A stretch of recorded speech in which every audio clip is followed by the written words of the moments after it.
দাড়ি কাটবো। সিট ফাঁকা আছে? হ্যাঁ ফাঁকা আছে। সাইড দিতে হবে তো ভাই, কাস্টমারটা আসলে সাইড দিতে হবে। বেয়াদবি কোথা থেকে শিখলা? বসতে বলতে হবে আমাকে। আচ্ছা বসেন। এই এই আমার জ্যাকেট নামাও। এই সিকিউরিটি জ্যাকেট নামাও, শরীর থেকে আচ্ছা আচ্ছা জ্যাকেট রাখো কোনে। আচ্ছা শোনো, আমার একটা গল্প আছে ভাই।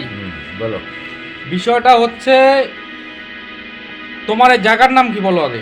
কাজীপাড়া। কাজীপাড়া কি হাট? হাট। আচ্ছা যাই হোক, তোমার নাম কি? সন্তোষ শর্মা।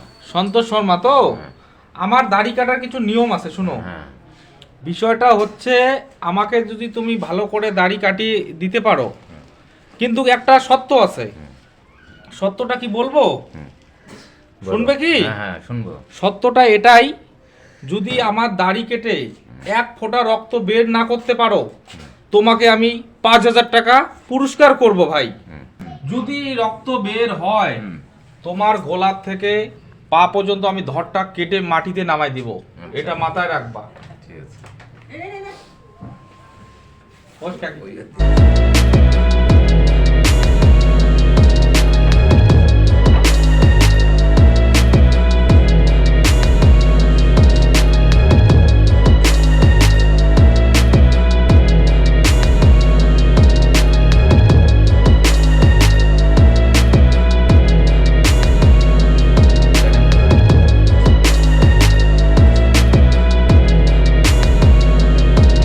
ঠিক আছে। আচ্ছা, আমি 5টা সেলুন থেকে ঘুরে আসলাম, কেউ আমার দাড়ি কাটা